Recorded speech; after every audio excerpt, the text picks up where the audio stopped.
नमस्कार, मी लतिका। आज मी तुम्हाला दाखवणार आहे सोयाबीनचे कबाब। त्यासाठी बघा 2 वाटी सोयाबीन मी गरम पाण्यामध्ये 20 मिनिटे भिजत घातलेले, एकदम कडक गरम पाण्यामध्ये 20 मिनिटे भिजत घातलेले। आणि हे छोट्या आकाराचे होते, असे मोठे पण भेटतात आणि एकदम चुरासुद असा भेटतो त्याचा। त्याला काय करते, स्वच्छ धुवून ह्याचं पूर्णपणे पाणी असं दाबून दाबून नितळून घ्यायचं।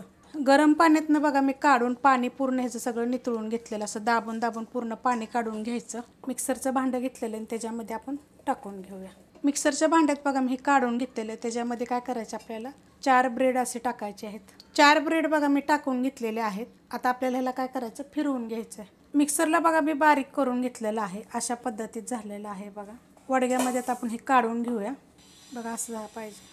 वाडग्यामध्ये मी काढून घेतलेला आहे, त्याच्यामध्ये एकदम बारीक असा एक मीडियम आकाराचा कांदा चॉपरला मी बारीक कापून घेतलेला आहे। आलं, लसूण आणि हिरवी मिरची मी कुटून घेतलेली आहे। 4 हिरव्या मिरच्या घेतलेल्या आहेत, कमी तिखटवाल्या। 1 इंच आलं घेतलेलं आहे आणि 7 पाकळ्या लसणाच्या घेतलेल्या। तुमच्या तिखटाप्रमाणे कमी जास्त करू शकता। छोटा 1 चमचा गरम मसाला पावडर, छोटा 1 चमचा जिरे पावडर, छोटा 1 चमचा धने पावडर, छोटा 1 चमचा मिरची पावडर।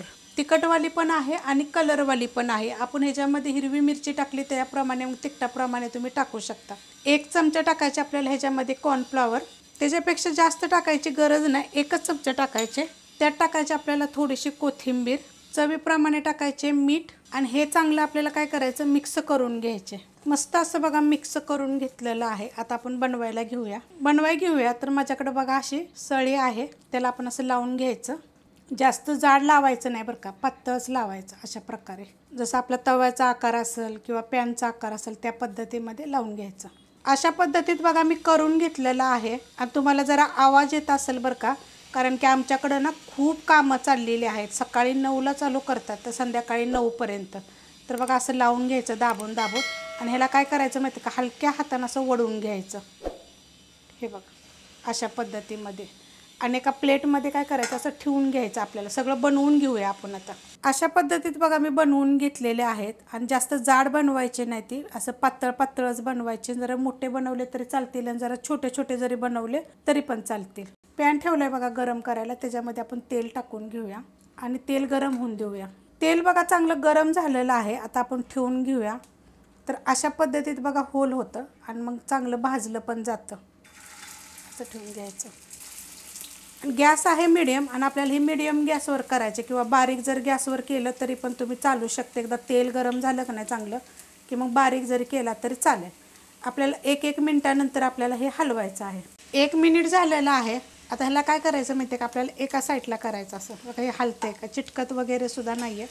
किंवा असं उचलून घेऊन जरी तुम्ही पलटी केलं तरी चालेल बरं का, अशा पद्धतीमध्ये असं उचलायचं असं पलटी करायचं। तिथल्या तिथं जरी तुम्ही हलवलं की नाही, काटा वगैरे तुमच्याकडे जर असले की नाही तर त्यांना हलवलं तरी पण चालू शकते बघा अशा पद्धतीमध्ये। मस्त बघा कलर आलेला आहे। आपण एकदा पलटी करून घेतलेला आहे। गॅस केला आता मी बारीक, चांगलं कडक गरम तेल आहे आणि आपला पॅन पण चांगला गरम आहे। आता थोड्या थोड्या वेळानं आपल्याला काय करायचं, याला हलवत राहायचं। मस्त असं बघा मी सगळ्या साईडून असे चांगले भाजून घेतलेले आहेत आणि छान झालेत बघा। तेलकट वगैरे जास्त होत नाही तर म्हणजे असं जसं आपण म्हणतो ना भजी तेल वडून घेतात असं बिलकुल होत नाही, एकदम कोरडे कोरडे। आता आपण याला एकदा प्लेटवर काढून घेऊया। काढून घेतलेत बघा मी खाली आणि खूप गरम आहेत। तुम्हाला दाखवते असं आतपर्यंत होलं आहे बघा। असं मोठे जर असेल का एखादं त्यातमधून आपण जर असं बनवलं का नाही तर छान होतं। हे बघा इतके सुंदर होतात आणि एकदम टेस्टी होतात। करून बघा एकदा। खूप रेसिपी मी तुम्हाला वेगवेगळ्या पद्धतीने दाखवते बरं का। रेसिपी बघितली की लाईक आणि कमेंट करत जा आणि ही रेसिपी कशी वाटली जरा मला कमेंट करून सांगा। रेसिपी आवडली असेल तर लाईक करा, सबस्क्राईब करा, कमेंट करा आणि शेअर बी करा।